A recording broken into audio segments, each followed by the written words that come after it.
saw a little bit from Matzeket over here about what Keren Yosef does. As I said at the end, it's all volunteers, plenty of room for a lot of more people to get involved. Please do so. Just want to emphasize a couple of things. We heard about the tragic incident in Bet Shemesh last night. That a 10-year-old boy died in a fire. We have a close connection. We have a close connection with the fire department. We spoke to them today. They said it's almost certain, of course, we don't know HaKadosh Baruch Hu's plans, but as far as the ishtadlus that we can make, it's almost certain that had they had a smoke alarm in the house, then things would have been very, very different. We've had campaigns in Keren Yosef to try and encourage people to buy smoke alarms, bring them at cost price. There's no interest in making any profit, but we do please ask everybody to kit up your house with a smoke alarm. Really is a case of saving life. You should mention there's no wiring, it's just with a battery. Yeah, it's very, very easy. You don't need to start drilling up in the ceiling. It's able to do with Velcros. You can put it in other places in the house. So really should do so. Keren Yosef sell them, buy them somewhere else, but please do that. And just to mention a couple of things that might be of special local interest, projects that Keren Yosef is working on at the moment. One thing very important, that we're trying to get together a mini Mada station in Ramat Bet Shemesh to enable to get the all-important response time down. Instead of an ambulance having to come from old Bet Shemesh, to have an ambulance permanently here. And it's something that we're in negotiations and trying to organise with Mada until a permanent station is going to be built in Ramat Bet Shemesh Gimel, which who knows exactly when that's going to be. The other thing is a very, very exciting project that we're working on at the moment is to create the first ever in Israel safety centre, based on something that we saw, we've seen in Chutz La'aretz, but it doesn't exist here.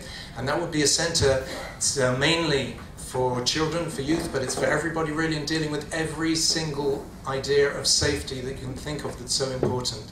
So it would be road safety with special mock-ups of traffic situations. It would be in the home safety, electricity, water, and also safety from internet, safety from smoking and drugs, safety from strangers. And this is something that it's a dream that we have that's going to get built, Bezrat Hashem, in Beit Shemesh.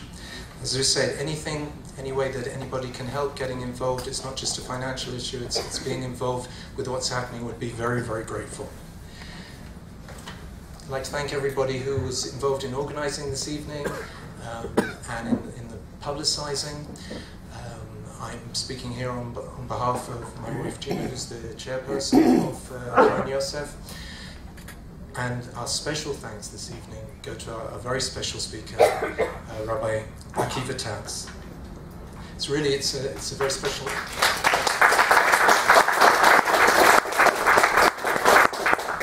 It's a tremendous honor, a tremendous zchus to be welcoming Rabbi Tatz to Bet Shemesh. He so kindly agreed to give of his time to address us this evening. Rabbi Tatz was born in, he wasn't Rabbi Tatz then, but was born in Johannesburg, South Africa. That's where he graduated from medical school with distinction in surgery. He was a medical officer in the South African Defence Forces and served in the Angolan Bush War. After practicing in both South Africa and the United States, he moved to Israel, worked here as a doctor, and settled in Yerushalayim. Rabbi Tatz decided to devote his life to learning and teaching Judaism. He's a senior lecturer today in the Jewish Learning Exchange in London and a recognized world expert in Jewish thought and philosophy and Jewish medical ethics. He's inspired hundreds, if not thousands, of Jews around the world with his lectures, books, and online shiurim, and he's one of the most prominent names in Jewish outreach.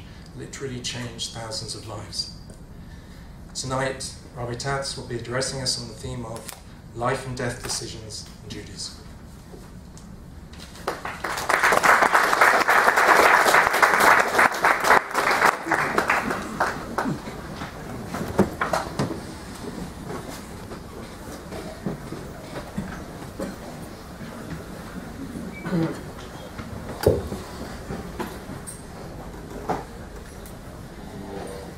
First of all, thank you very much for this opportunity to study together. Thanks to the Kirsch family for hosting this and making it possible.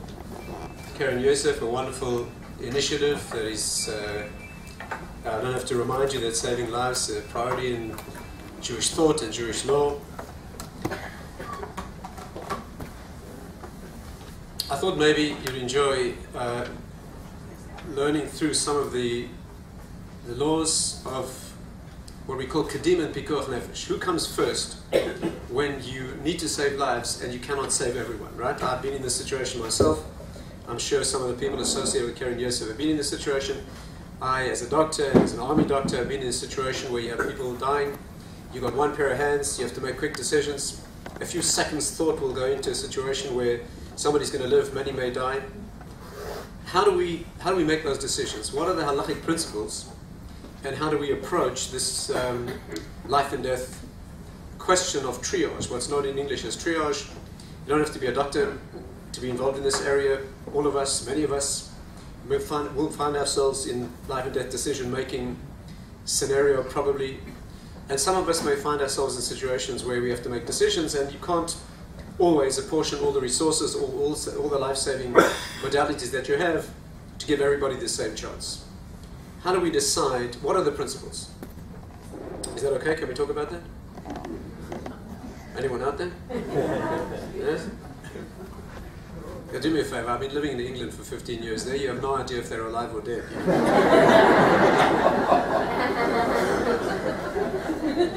We can't all be so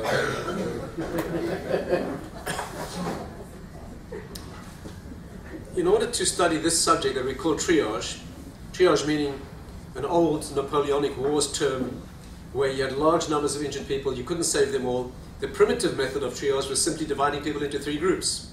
The so-called walking wounded, those who would survive anyway. Those who were so desperately injured that all you do wouldn't save them. And you put all your effort into the third group, those who might live if you attended to them and would die if you didn't.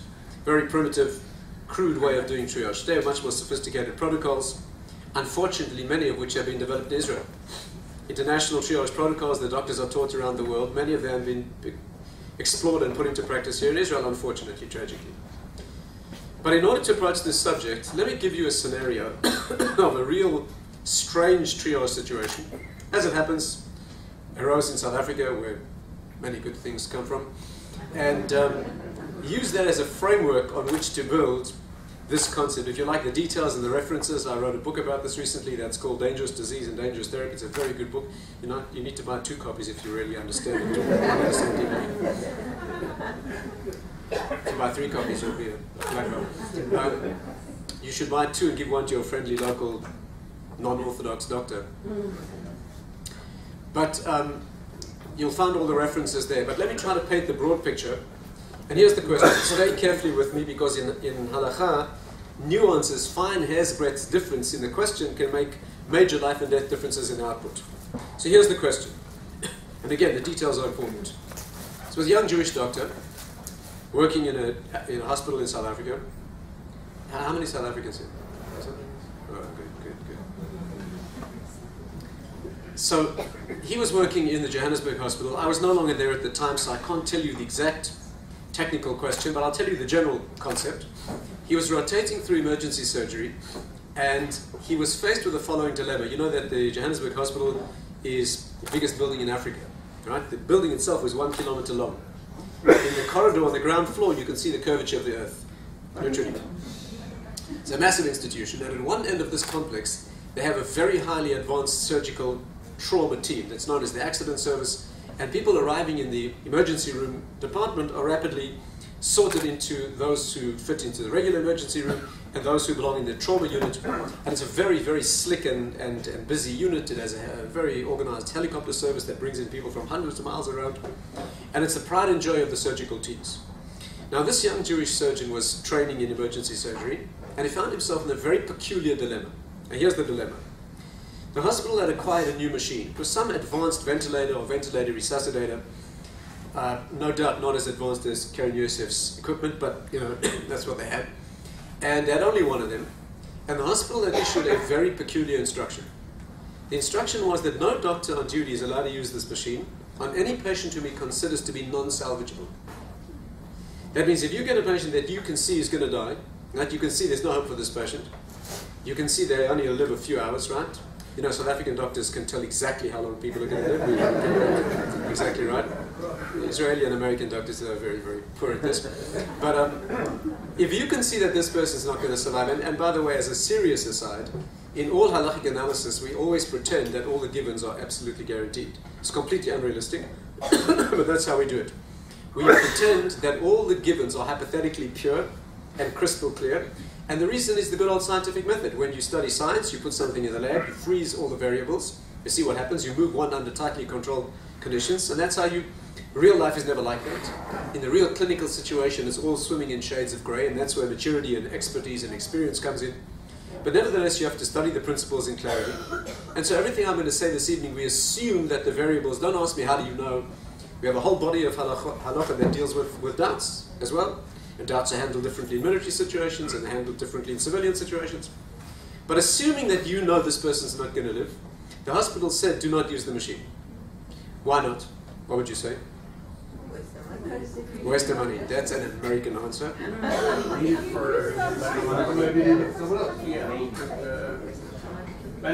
No, yes. So they said like this. If you take this newfangled machine and you put it on the first person to arrive, what will happen half an hour later when someone else arrives who's salvageable and you no longer have the machine because it's now committed to the first person who's dying anyway, and you're stuck, you're going to have both people die. Hold the machine in abeyance, don't use it on the first person, wait till the second person arrives, put it on the second salvageable person and save a life. The obvious challenge to that is, why not simply put the machine on the first person when they get here? When the second person arrives, detach the machine from the first person, they're going to die anyway, and then put it on the second person if you can save. Why not do that?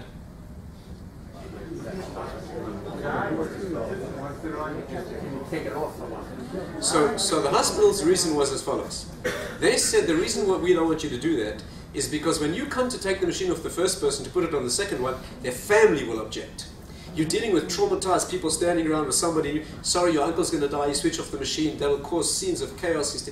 That's not a Jewish reason. That's not valid halachic objection, but that's what they said. But we have a Jewish reason why we couldn't do that. And that is because you cannot switch off a life support system that somebody depends on moment to moment, because that's killing them. So not everyone has to be put onto a ventilator. That's an interesting question. Who needs to be given dialysis and ventilation? Interesting question, not tonight's subject, directly. But if the person's on a machine and they're needed to breathe, and you switch it off, that's called murder in Jewish law. And you may not do that even to save a long-term life, because ein doichin nefesh mipnei nefesh. You cannot set aside one life to save another. And so to kill a person, even if that person's dying anyway, to save somebody in the long term, you could not do that Jewishly. So let's rephrase the question Jewishly. First person comes in, they're going to die, there's no one else here, I have the machine, I want to put the person on the machine, but if I do, I know that they will die anyway, and sooner or later somebody's going to come in, rather sooner, it's a very busy hospital, and that person's going to die because I no longer have the machine. But if I hold the machine off and use all the technology for this person, maybe they'll die sooner, I'll have the machine to save a life that's coming in later. In addition, this young doctor, he went to ask one of the great halachic authorities of this generation, happened to be in South Africa at the time, and he said to him, this is my dilemma, and not only that, this hospital is so busy that the scenario is guaranteed. I'm not asking you what if somebody else comes. I'm telling you that it's assured.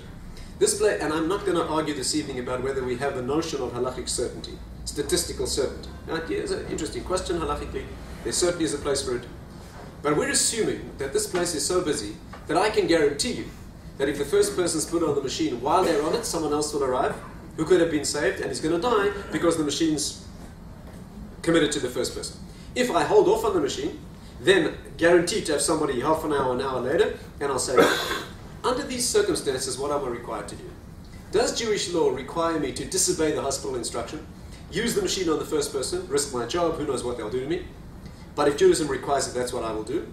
Or does Judaism agree that I should obey their instruction, let the first person die sooner, and have the machine available to save the second person?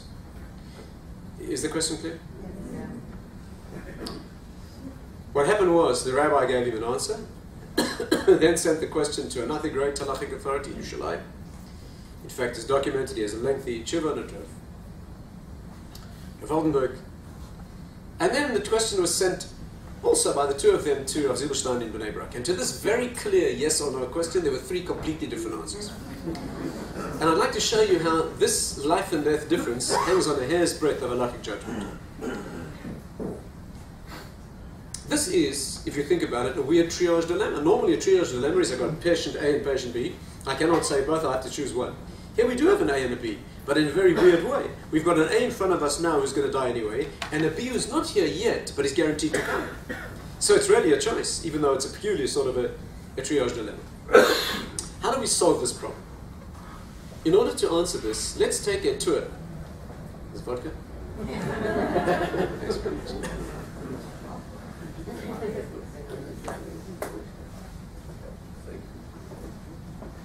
Let's take a voyage through some of the halachic areas that impinge on this question, and then we'll circle around and come back and we'll try to solve it, and you will solve the problem. Okay? I mean, you're here for a challenge, aren't you? Yeah, sure. Kosh family told me that you're Israel's halachic black belts. And I'm at Bet Shemesh, so let's see if we can work it out together. First of all, let me point out to you that triage is not only an acute emergency situation. Right? You stop at an accident, people are dying. I don't know, do people stop at accidents anymore? In America they don't, because they don't want to get sued. In Lithuania they don't stop because they're too polite. But you know, the point is that you stop at an accident, people are bleeding, you have one pair of hands. That's the classic triage situation. But triage is much broader than that. For example, let's say you are an administrator of a hospital, or you run a Keren Yosef type of operation. Are you allowed to spend money on a new well baby clinic, you know, where they measure the kids and give them vitamins when you don't have enough intensive care surgical beds? That's a triage problem. You don't have to be a doctor for that. Is the government allowed to spend money on its parks and museums and culture when it doesn't have ambulances or military facilities? That's a real problem. Many countries have that dilemma. On the one hand, there's a national economy that's important. On the other hand, that affects lives. On the other hand, there's emergency needs, life and death. How do you weigh that? You know, a number of years ago, I heard from Rosilstein a question that was put to Rabbi Yashiv, his father-in-law. What happened was there was a couple living in a certain European city, a married couple. Many years they never had children. After many attempts, they ended up at a hospital in Tel Aviv. There's a very, very good fertility unit, and they had a child. This couple happens to be exceptionally wealthy. And the father, in his joy at having a child, made a massive donation to the hospital. But he stipulated that the money would only be used to help other people have children. But this was an Israeli situation. You know, the director of the hospital had his own ideas. And he said, I'm not taking your money. It's immoral of you to help people have children when we've got dying people who need to be saved. Because nefesh, it comes first. The man said, fine, I'm not giving my money. Instead of just taking the money, you know, it reminds me of the Ponovich Arov was a great Torah sage and a very shrewd operator. And he once had a friend who was extremely generous and extremely wealthy, but Jewishly a little challenged. This friend once promised the Ponovich Arov that he'd give him enough money to build an entire yeshiva on condition that he promised that the students would not have to wear these. The Ponovich Arov promised that he took the money and he built a Beis Yaakov.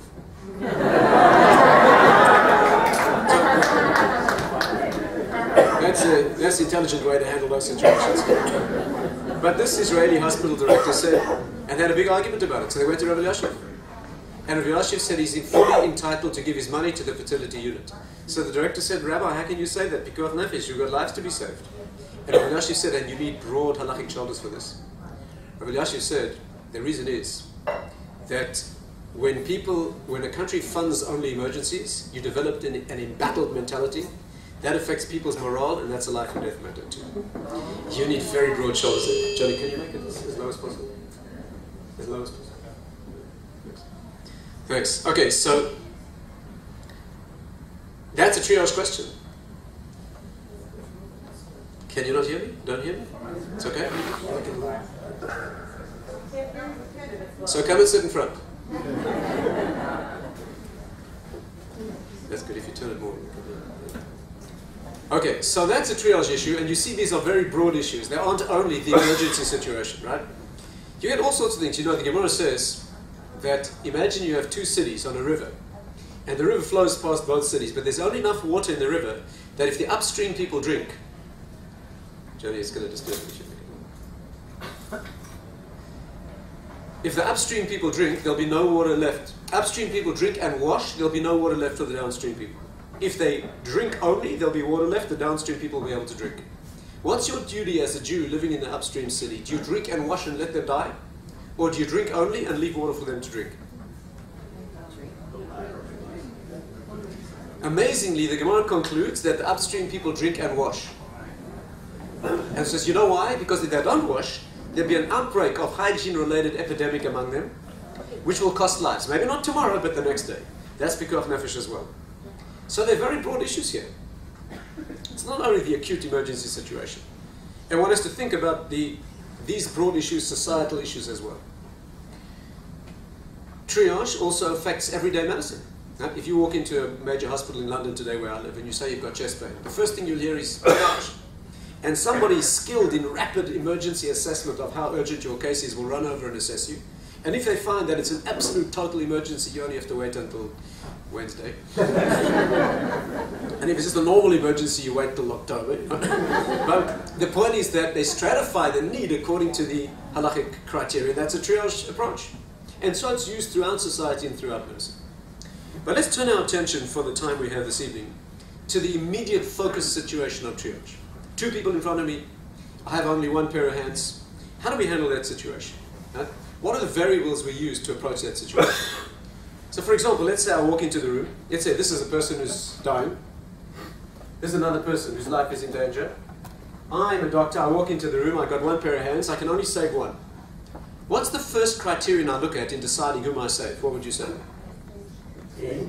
Age. Age is not really a hardcore halachic. In fact, interestingly, age is debated halachically.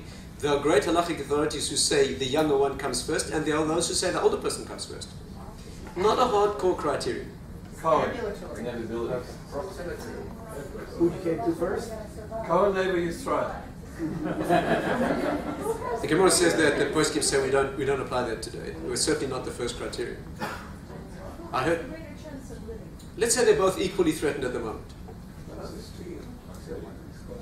When I talk about this in America, they always say, "Who has insurance?" The person you came to first, you have no right to leave it. That's right. If I give this talk in New York, they say, "Who has insurance?" If I give it in California, they say, "Sex, gender, right? Gender. Which sex comes first? Female. Female. Why should a woman come first? Why should a woman come before a man?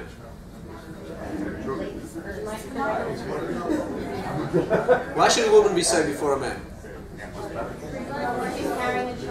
And if she's not?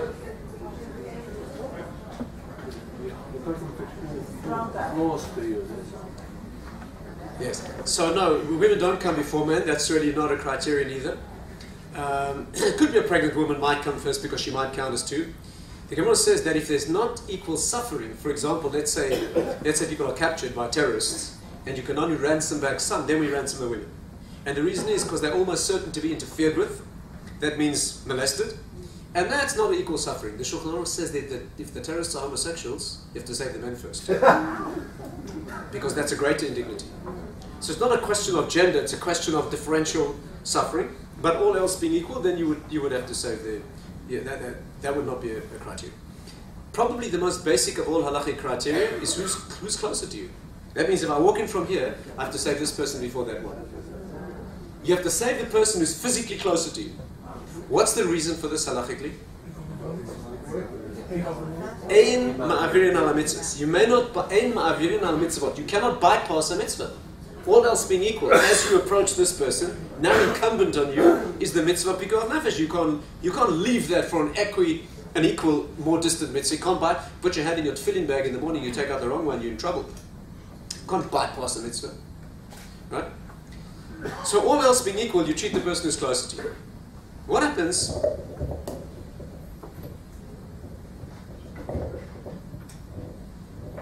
What happens if I walk in from here and they equidistant, and one's my brother and one's a stranger? You save your brother first. Why? Because your mother will be upset. Because you have a principle called Mipsarcha al Tisale. The Torah says you're not allowed to ignore your flesh. This is a principle that applies in the laws of tzedakah as well. When you give charity or help, you have to say, if the poskim say it means a neighbor or a friend as well, someone you have a relationship with, not only a relative. When you give tzedakah, for example, you have to give people in Bet Shemesh before people more distant. You have to give people in your community. If you live abroad, you have to give people in your community. You can equally prioritize Israel, certainly Yerushalayim, and some poskim say all of Israel, because we all notionally live here.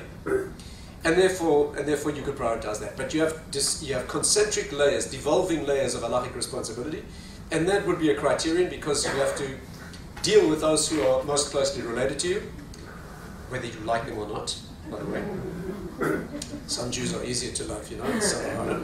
But you are giving to those who related to you. What's the next question I'm going to ask you? Come on, exercise your halachic mind.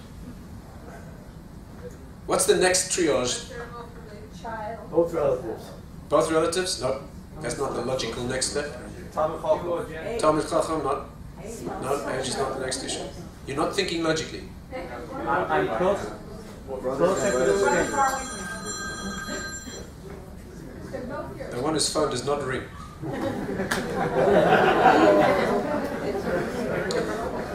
What's the next question that must be asked here? We're the brothers and less dangerous than the strangers. Your brother's farther from you. Yes, that's right. If I walk in from here, this person is closer, but that one's my brother.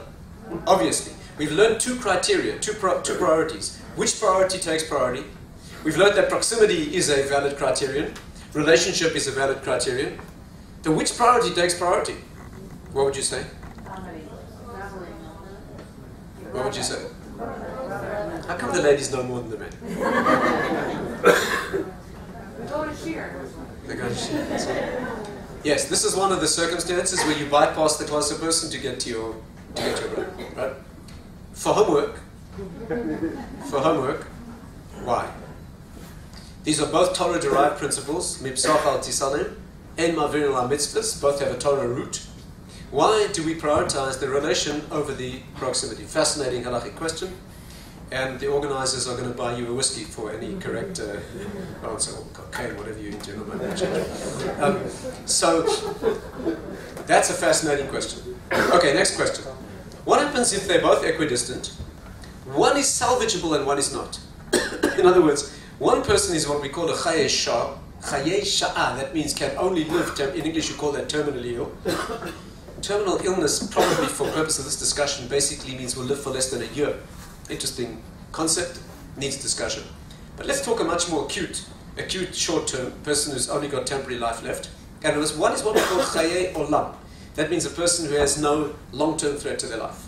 Which one do you save? Absolutely, no question about that. All else being equal, you save the person who has a normal life expectancy, not the person who's terminally ill. That's a very clear principle. What happens if I walk in from here? This person is a chaye shah. There's no question you have to save a chaye shah. This person could live for a month or 6 months, and no question you have to save a person. Gemara says that you break Shabbos, all Shabbos, to save a person who's unconscious for 1 second of extra life. No question about it. There are exceptions. But under all circumstances, you have to save this person. On the other hand, if you save him, he's going to die tomorrow. But if you bypass him and save that person, he'll live normally. Whom do you save? You walk past this person and you save the chayyim. Provided that this person is not conscious. If the person that's closer to you, who's terminally ill, is aware that you're bypassing him, you may not walk past. Why not? Because you'll make him die soon. When a person is anguished or in pain or feels abandonment or hopelessness, any experienced doctor knows that that's a tangible, additive, lethal factor that you cannot do. But if the person is not aware, you would walk past them and you'd save the person who's more distant. So far, so good? Okay, nice. Yeah. And if he tells you to go save the other one? He says, I'm going to die anyway, go save the other one. Can I think about that? He's certainly not obliged to do that. There's no question. Moshe Feinstein writes that a person who is zoichet to an intensive care bed, for example, absolutely under no obligation at all. Is he free to give it away? I don't think so. I don't think so. I need to think about it. I don't think he is. Okay. Here's the question. Now, here comes the key, so let's focus on this. Notice what's happening. I'm walking past a person who ordinarily I would have to save. If he was the only person here, or she was the only person here, I'd have to save him, no question about that. Why am I walking past this binding Torah obligation of saving life? Because I have priorities, somebody there whose life comes first. Now the question is this. That person, here's the principle. Whenever you bypass a Torah principle, or you override or transgress a Torah prohibition to save a life, for example, break Shabbos. Do you break Shabbos to save a life? Yes. Absolutely. Even Yom Kippur, virtually anything. Here's the concept. You only do it when the life you're trying to save is here now. That's called the Chayle Lefanenu. The Chasam Sofer has a lengthy, the Rabbi Yehuda has a long piece on this, Chasam Sofer. The concept that they explain is that when you're breaking Shabbos, for example, to save a life, you need the life to be here. The note to be heard as a tshuva, he was sent a question by doctors in London, you're talking about 1780, 1790. They said to him, we have a person who died, this person had a bladder problem, some stone. Can we do a post-mortem, which is a Torah prohibition? Potentially 3 Torah prohibitions. Can we do a post-mortem dissection to get information that we may use to save other lives? Note says, where are those other lives? Are they here now? Are real people threatened by that risk at the moment? Then yes. But to do research that may save lives in the future, that's below the red line halachic. You can't do Torah prohibitions for that. Right? So to do a post-mortem dissection, that you could do in order to save life, if you have life that needs to be saved now. Breaking Shabbos, the same. And again, I'm not going into military situations. There we have other issues. A country like Israel under threat, also many other things that are allowed. We do, for example, in Israel, bone and skin are harvested and frozen. Right? Why? Because soldiers need to know that if they're burnt or injured, there will be grafts available for them. And that's all postkim's halachic approval of that, even though we don't have anybody injured right now. Right? There's no question you can set up a military hospital on Shabbos if hostilities threaten, even though they haven't begun. That's a well-known issue. You know, the military law is completely different. You know, I'll give you an example. I know of a group of Israeli soldiers, I actually heard this from a doctor whose friend was present. A group of soldiers were sent into Lebanon, and they had with them a senior Israeli army surgeon, and with him a young paramedic. Actually, this surgeon was a completely Chiloni individual, but he told the story to a religious friend of his, and I heard the question that this friend asked for him when he asked Rav Zilberstein to ask Rabbi Yashiv. He said that soon after they crossed the border, one of the soldiers was very badly injured, and this doctor assessed his injuries as being so serious that he was almost certainly going to die. But if he radioed for a helicopter to have the man flown back to Haifa, he'd almost certainly survive, but only if he went with him in the helicopter. But then he'd have to leave his man in the field without a doctor. But if he sent him back in the helicopter with a paramedic and stayed, the man almost certainly died. So what is he supposed to do? He said he had a terrible dilemma about this on the battlefield. And for the first time in his irreligious life, he actually started praying very hard. And what happened was a big helicopter came and took them all. Now, that's not the point of the story. Although it's the point of another story. But when he got home, he told his friend, and he went to ask Rabbi Yashiv.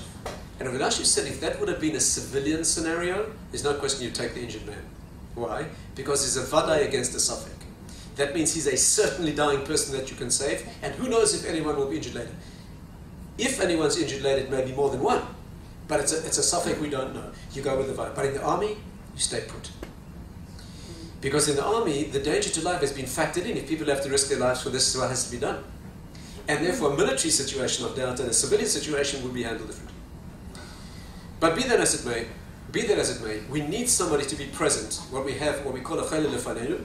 Then we can transgress eating on Yom Kippur, breaking Shabbos, doing postmortems, and all of that would be done. Right? For example, what's a postmortem situation? Let's say you have a patient who comes into your hospital and he's got a weird disease. He's flashing like a neon light and he's got yellow squares all over his body, right? You know? Suddenly the patient dies. Well, all the doctors want to get their hands on his liver and spleen. What's happening? Nothing doing. Halachically, not allowed to do that. No matter how interesting, you prepare the patient for burial.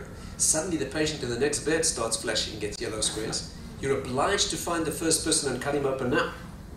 Because you may find information that may... And by the way, the percentage probability of helping is very small. And not only that, the risk to life of the other person can be very small. We don't use percentages. We don't use majorities when it comes to saving. The Gemara says in more than one place that when it comes to saving life, we don't use majorities, right? We use majorities throughout halacha. You're cooking a meat stew, right? A little milk falls in. I mean, don't try this at home. But a little milk falls in accidentally. If it's less than the required proportion, it's fine. And if you throw it out because you think you're being religious, you're guilty of wasting. We use majorities. Do you know the Gemara says you even, say you're walking down a lonely street late at night, and you pass a garbage can and you hear a baby crying. It happens. It's an abandoned newborn child in a garbage can. You fish the child out and you brush off all the fish bones. And what do you do? What question will you have to answer? One of the questions is the child Jewish? How do you decide? The Gemara says, in which neighborhood did you find this child? If the majority of people in the neighborhood are Jewish, there's a Jewish child. If it's a non-Jewish neighborhood, you give him to the local non-Jewish authorities. But you know what the poskim say? If you decide he's a non-Jewish child because he's found in a non-Jewish area, and you give him to the non-Jewish authorities, and 10 years later you hear that the child's life endangered, you have to save him. Because we don't use majorities when it comes to life saving. Isn't that amazing? The child's been brought up in a Catholic orphanage. But his life's in danger, you have to save him because amazing. So we don't use majorities when it comes to saving life. But we need a person who's present. Even a small risk and a small chance of saving, but it needs to be present. Now here comes the question. What's called the fanenu? Same room, same hospital, the same city. What's called the fanenu? So here the Noda is very clear. I'm wondering if somebody runs to your house and they know you're a medical person, and they live 3 buildings away, you're not with that person. Okay. You run to their house today. Okay, let's try to answer that question. The question here is notionally, what's called in front of you? The Noda makes it very plain that geographical distance is not the issue. The issue is there a specified, identified person? I'll give you an example. In transplant surgery today, which is done throughout the world, people are matched according to a national computerized matching list. In England, where I live, organs may be taken in one city. 6-8 hours later, somebody will get a kidney in a different city. But that's called the fanenu. The reason is not because he's physically close to me, but because there's a specified, existent, identified individual, and that's called in front of me. The question is not the geographical distance. Yeah, I'll give you an extreme example. In 1986, there was a baby born in Northern California. The child was born with congenital heart disease. The baby had no chance of survival. The surgeon was a famous chest surgeon, Norman Shumway his name was, and he decided for the first time in history to try to transplant a heart into a newborn. But let me remind you that heart transplant surgery only began in 1968. In a certain country, we need to mention, of course. But by 1986, no one had ever tried to transplant a heart into a baby. But he decided there was no other hope for the child. What's the most difficult part of transplanting a heart into a baby? Where do you find a heart to transplant? Where do you find a newborn heart? Where you find adult hearts for transplantation, again, without getting into all the halachic complexity of heart transplants, you find a young man who's ridden his motorcycle into a wall at 100 miles an hour. American doctors call them donor cycles. But not too many newborn children riding their motorcycles into walls. How do you find a newborn heart? They scoured the United States, and they found a child available to be a donor in Vermont. But Vermont's 3,000 miles away from California. But there was no other hope. So they hired a private jet. They put one of the young surgeons into this jet in California. They flew across the country to Vermont, where he excised the donor heart, put it into a box of cold cardioplegic solution, and they couldn't get the plane started. They ended up scrambling a United States Air Force supersonic fighter, put this terrified young surgeon in the back of a supersonic fighter with a heart in a box on his lap. When they got back to California, they resuscitated the surgeon.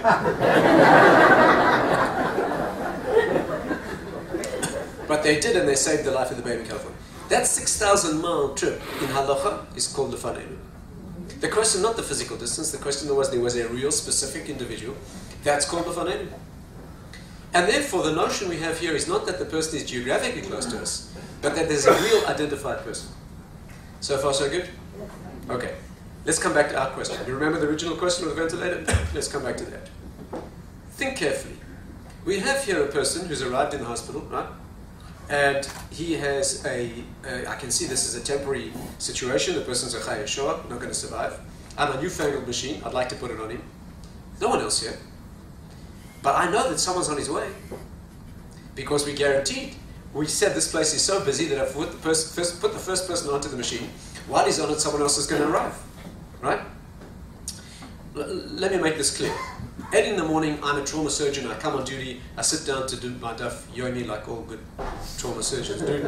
And they run over and they say, "Doctor, someone badly injured." I run over, I check him out. I can see it's a chai yeshua situation. I'm about to put my newfangled machine onto the patient when the door opens. And I see they're wheeling in a chai ailing. That person could survive if I give him the machine. This person will not. Who gets the machine? The person who's coming in, right? Chai ailing. Provided this person is unconscious. Excellent. Beautiful. He's unconscious, not aware at all. This person's closer to me, but that's a chai ailing. What did we say? You bypass the chai yeshua. Excellent. Scenario number 2. 8 in the morning, badly injured person, newfangled machine, about to put it on. The phone rings. On the phone, they tell me that the ambulance is on its way. 10 miles away in the ambulance is a chayona. If I wait 10 minutes, he'll be here. Do I wait? Yes. Absolutely. Is 10 minutes called a lefanenu? Excellent. Number 3. Ed in the morning, come on duty, badly injured person, chayesh, no hope, about to put the machine on. The radio crackles to life. On the radio, they tell me that the helicopter's on its way. It's 150 miles away, but if I wait for an hour, there'll be a chayolam. Do I wait? Yes. 150 miles called the lefanenu? Yes. Listen very carefully. If this doesn't move you, there's no hope for you. 8 o'clock in duty, I come on duty, put the badly injured person here, no hope of survival, got the machine, about to put the person on the machine. No door opening, no phone call, no radio call, but there's a statistical guarantee that someone's going to be here soon. Is there statistical lefanenu? No. Whoa, we have to enjoy the question once. Is there statistical lefanenu called the lefanenu? Isn't that an amazing question? Isn't that an amazing question? On the one hand, there's no one here. On the other hand, there's a life to be saved. Who will die if I don't do this? We make what's called a chakira. In halacha, we do what's called a chakira. You take an issue that looks like one and you cut it fine, you show it's two. Because in lefanenu, there are really two things that are conflated. In lefanenu, normally you have a person in front of us whose life I will save. In this weird situation, we have no one in front of us, but we do have a life to be saved. Namely, the person who's going to be here in half an hour. You know where he is right now, that person? He's not even a patient yet. He's mumbling at his wife from behind the newspaper at the breakfast table. Not knowing that he's going to run into a truck on the highway in 20 minutes, but he is. In Shamayim, they're looking down and saying, you're in trouble today. So he doesn't even exist, but he's guaranteed to be here. So if you say that's not lefanenu, you put the first person on the machine, and half an hour from now someone's going to die that you could have saved. On the other hand, if you hold off on the machine, there's nobody yet here, not even a person existing yet who's a patient. What would you say? Put on a timer. You wait. Because if I think my example, that it will not be peaceful because they need talk. Because there's always somebody die. Lefanenu mean lefanenu. Okay. Okay. Let me tell you what happened. The halachic figure who was consulted told the young surgeon, the hospital's correct. You don't have to lose your job. You can hold off on the machine, as they say. This is enough of a lefanenu that you can fulfill. Maybe other variables involved as well, but you are free to use the requirement of the hospital, and you save the second life later. The second opinion, which of course was not given la, you know that halachically, if you ask a rabbi for a psak, you ask for a ruling, you're bound by it. You can ask 10 rabbis their opinions and make up your own mind. But if you ask for a psak, you're bound. You know, when the Bar-Ilan CD-ROM came out, you know, Bar-Ilan is a halachic CD-ROM, right? It has every single halachic question that has ever been asked. The joke about it is they say you use that thing, you tell it what you want to know, you tell it what you'd like to hear, and it tells you whom to ask. Okay, that's not right. That's not right. You ask your question, you're bound by the answer. However, the question was sent to second opinion, and he said, no, I don't think that's right. I don't think that's lefanenu. And the third opinion was fascinating, and stay carefully with this. I'll finish with this in case, unless you have any questions. But there's a fascinating and amazing insight and approach to this situation. The third opinion was Rav Zilberstein. He said this many years ago, and amazingly, it's actually about to happen. He said they're both wrong. Here's what you do. You take a newfangled machine, and you attach to it a clock and a bell. And here's what you do. First person arrives without a moment of hesitation, even though there's no hope for them. You put them on the machine, you set the clock running, and its timer runs. Half an hour later, it's about to switch off, it rings a bell to warn you, it switches off, you run over and switch it on again. Half an hour later, the thing switches off, it's about to switch off, rings a bell, you run over and switch it on again. You keep doing that till the second person arrives. When the second person arrives, you wait till the machine switches off, and then you, instead of restarting it on the first person, you restart it on the second. Now, whether the Johannesburg hospital would like Shabbat clocks on its ventilators, I don't know. But that's what he suggested. It is now being taken seriously, and it's about to happen. I was at Columbia Hospital in New York some time ago. They told me they are now considering putting timed cutoffs on all their ICU ventilators. Hadassah and Shaare Zedek are about to run a human trial. It's waiting only for Knesset final approval. They're waiting for what's called the Helsinki Committee, which is final approval. It's got insurance issues. They're about to run a human trial on ventilators that are put on timers, which means that you'll arrive in a hospital, you'll be in respiratory failure, And they will put you on a machine, and the machine will work for a day or 3 days or 5 days and then cut. Right? What's the logic? At first glance, the logic is it's a cowardly way of letting people die. Yeah, we don't switch off the machine, so this is called a groma. It's not the logic. The logic is like this. It's very important to get this correct, and this is very important to know because it's about to happen. In fact, Hadassah has already run a program on models. In other words, they have the electronics running on dummies or models. They're waiting for a human trial. By the way, the electronic technology took a long time to develop. A long time to develop. Why? What could be simpler than going into your local electric store, buy a Shabbos clock, stick it in the wall, put the ventilator in the thing, and switch it on at the time? What's the problem? What's the problem? The alarm. Ask the intensive care nurse. Switch back on again. That's right. You switch off an ICU ventilator, you cut the current, it refuses to switch off. It starts squeaking and blurping and making alarms, and it's got... They're designed not to fail. You can't set a timer and switch it off. It doesn't agree. So they had to develop technology that would not override the fail-safes and the backups, and yet switch off when you wanted to. Not trivial. It's a life and death question hanging on these electronics. But they feel they've got it reliable enough now. They're about to run a human trial. By the way, the humans they've selected for this trial, very interesting. They've taken a group of people who have terminal respiratory diseases, degenerative diseases, which means that they're rapidly approaching a situation where they'll no longer be able to breathe. And of these people, they've taken a group who've signed that they do not want to be saved. Again, without going to Halachic ramifications. These are people who've said that when we reach end-stage respiratory failure, do not put me on a ventilator. Of course, in Israeli law, if you sign such a thing, you cannot be put on a machine. They've approached those people and they've said to them, do us a favor. When you get to that stage, allow us to put you on a machine for an extra week, which will then cut off, and we promise you we will not restart the machine. Why have they chosen people like this? So that nobody can accuse them of using these machines to kill people. The worst you'll be able to do is accuse them of giving them an extra week of life. Right? That's the group they've chosen to prove the technology. What's the logic? Very important to understand. The logic is not a cowardly way of switching off machines at a distance. The logic is this, and I speak from experience. You work in an emergency room, and you get a patient in his respiratory failure, and the person's got end-stage lung disease. You have a terrible dilemma. The dilemma is, you know, if you put this person on a machine, you may never get them off. And this person may drag on for months, and then die, and other people are dying in the meantime because you don't have enough machines. It gives sleepless nights to people who work in respiratory units and intensive care. So what's the solution? Here's the solution. Don't do that. As soon as a person comes in, don't ask questions and make those, you know how those decisions are made now? People try to assess who looks likely to survive and give them the machines. And there's no question people are sent home to die because you can't get it exactly right. Not even South African doctors can get it perfect. So here's the solution. Don't make such odious choices. When people come in respiratory failure, put them on the machines with it and say to them, my dear sir, you're in terminal respiratory failure. We'll put you on a machine for 3 days or 5 days. If during that time your lungs recover, we'll keep the machine going. If it becomes apparent that your situation is hopeless, we're just not going to keep the machine going. If person cannot talk to you, if Yes. you ask some of this Good question. Good question. So I'll what's come to going that. on? Okay, I'll come to that in a moment. Good question. The notion here is that we are not using these machines to terminate people's lives. We're using them to give people an option who wouldn't have had an option otherwise. Right? Everyone will get a chance. At least you give what's called a trial of therapy. If the person survives, you keep him going. Those who are hopeless, but at least you get a chance. Right? That is the logic. So the logic is not that we switch terminating people's lives at a distance. What we're doing is attempting to give people who might otherwise not have been given a chance in order to prove whether their stage of disease is recoverable. And that is a very serious, and I think that very soon coming to a hospital near you will be, I think it's almost inevitable that the problem will be solved that way.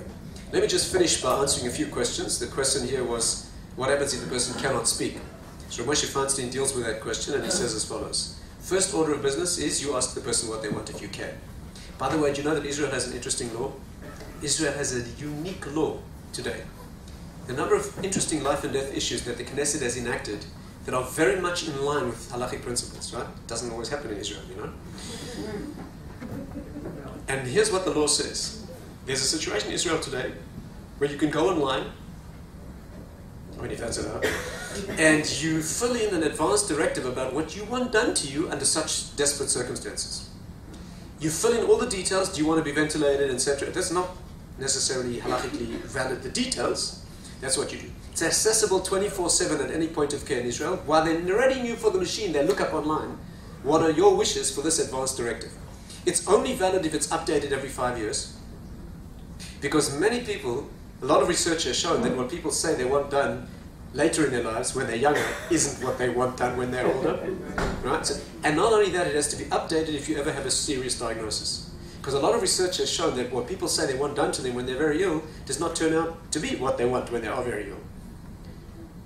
I had a lady in England who came to see me a couple of years ago, telling me she's about to commit suicide. Terrible sufferings, all sorts of family issues. Came to say goodbye, she's about to commit suicide. I sweated for an hour trying to convince her it's worth living. Finally, she agreed to live for another week. Next week she came back, it's over, she's killing herself. Week after week, I went through this, 2 years she dragged on. One day she calls me, you have to see me, it's an emergency. She comes into my office, what's the problem? I've just been diagnosed with cancer. Save me! I said, 1 second, this is okay, isn't it? No! Go figure, yeah. She went through very aggressive chemotherapy. She's thrilled to be alive now. You're the happiest person, right? What does it take? So you have to update your information every 5 years. But if you do that, it's a valid proxy. Second order of business is, if you cannot, the person doesn't have such a directive, we ask family members, says Rabbi Feinstein. The reason is because most people trust their families. Most parents trust their children to make the best decisions for them, and most children trust their parents to make the best. We're talking about normal families, not people waiting for the inheritance, We're talking about normal people, where there's no reason to suspect problems in the relationships. Then we ask the person that the person would have trusted to make those sorts of decisions, which is an assumed proxy, and under many circumstances that is a valid approach. By the way, as an aside, we see enormous conflicts in this area. Enormous conflicts. I don't think a week goes by when I'm not involved in a situation where there's somebody elderly on a machine, they turn them ill, the doctors want to switch off the machine. There's conflict in the family. Typically it's a family where there's an elderly person who's traditional, but not necessarily religious, and they've got very fiery, newly religious children who will do anything to keep them alive, and there's a conflict. Sometimes you have children who are very religious, and brothers and sisters who are not. And these are life and death tensions, and it's very, very bitter. It can be a very bitter battle. There's a constant situation that we face. By the way, Israel has another interesting law. Do you know that in Israel today, if you have a family situation like that, a life and death decision, you may not take it to a court of law? Because the Knesset decided a number of years ago that these are not legal questions. These are religious, ethical, personal, family questions that are a court of law. In America, when these things happen, they go to the Supreme Court. In Israel today, the way these problems are solved, you have a local ethics committee.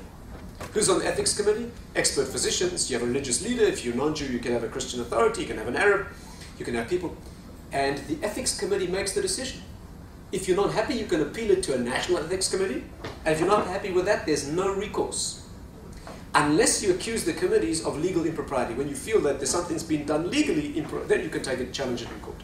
But if it's primarily a religious question, religious, personal, ethical, that is not a legal matter, which is probably not a bad solution. And finally, if there's no family opinion, says Rabbi Feinstein, we default to what the common person would have wanted. In other words, what do the majority of people feel about this type of situation? You have a newborn child with multiple surgical abnormalities, could only for 6 months, but with very painful surgery, the child could live for 8 months. Most people would agree that's probably not appropriate. And when society broadly, you have a notion like this in non-Jewish law, in American law, I think it's called John Doe or somebody, the man on the street. In Britain, it's called the man on the Clapham omnibus. That's the average citizen, so to speak. That, says Rabbi Feinstein, could be a valid proxy in these situations. Any final questions? Yes? There are some cases in America where if parents decide that, say, a child with cancer, they don't want the child with cancer, there are cases in America where the child is taken away from the parents. Yeah, let me speak about this. Is this such a thing Yes. that happens here? Yes, in British and American law,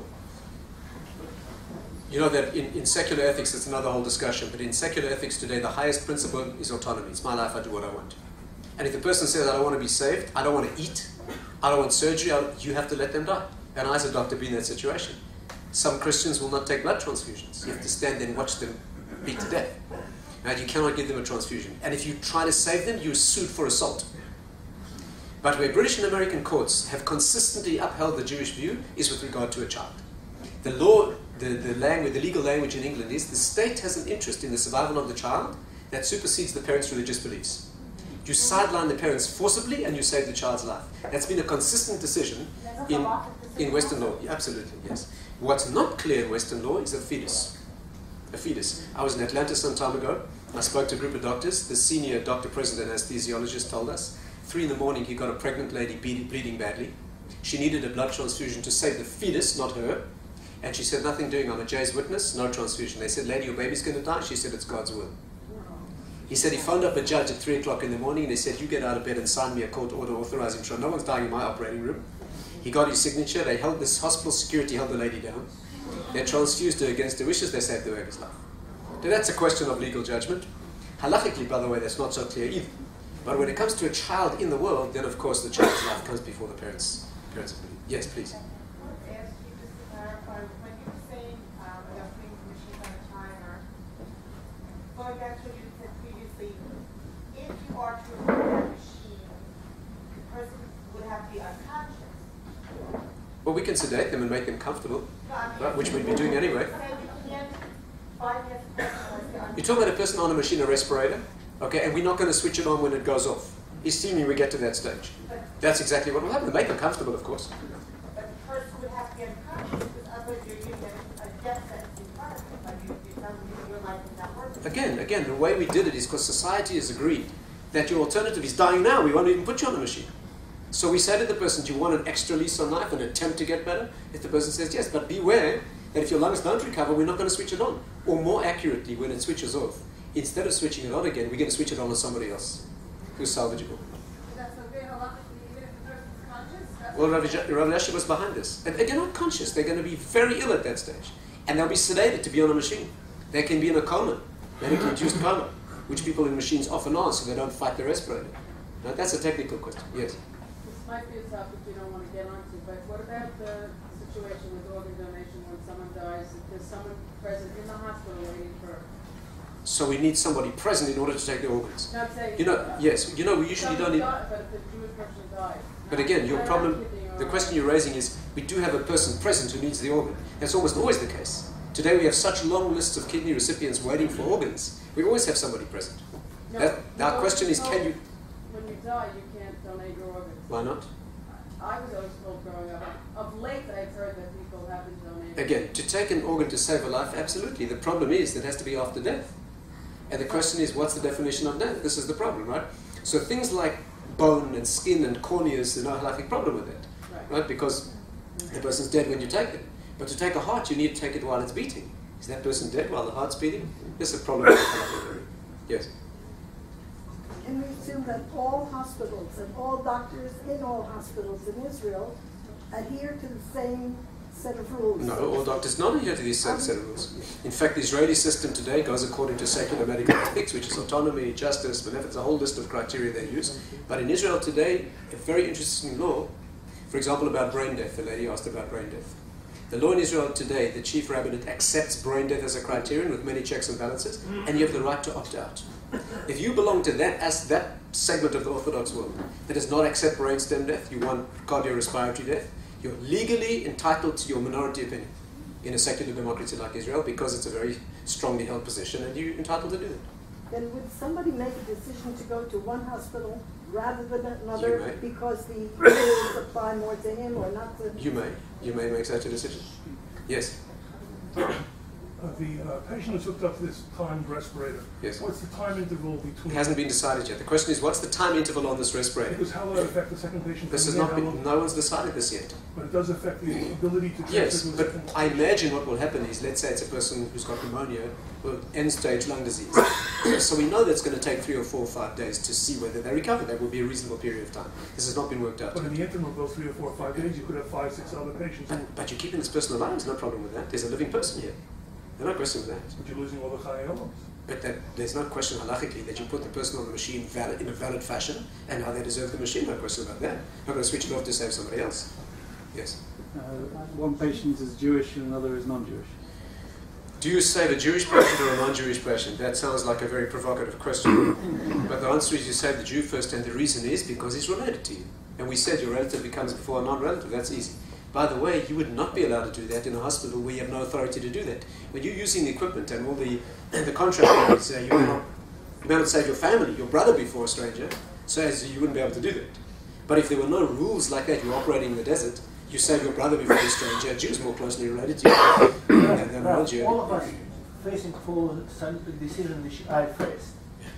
When my mother was dying, doctors in certain hospitals here absolutely told and said, we recommend not put her on ventilator.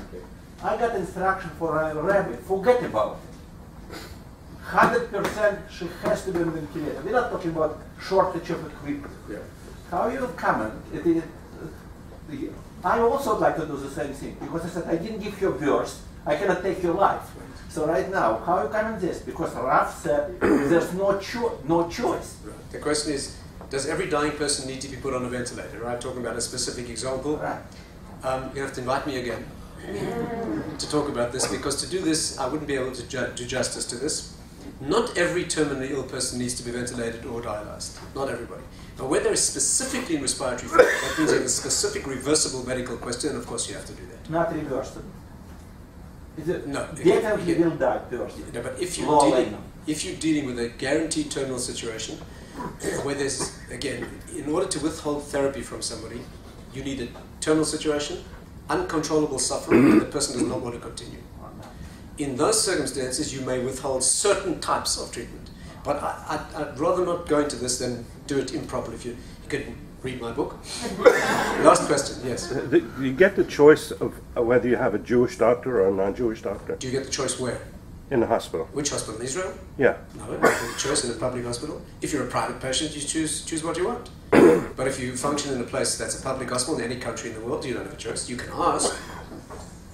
By the way, it's probably better to have a non-Jewish doctor than a Jewish doctor who's with antipathy to your views. I personally recommend getting the best doctor, right? Jewish or not, right? Of course, there's you may have a more rapport with somebody who's your own, religious and cultural background. But I think the best thing is, I think it's best to go to a doctor who's totally egotistical and wants to do the job best. Do not go to a doctor who wants to help humanity. It's just too vague a notion. Okay, thank you very much.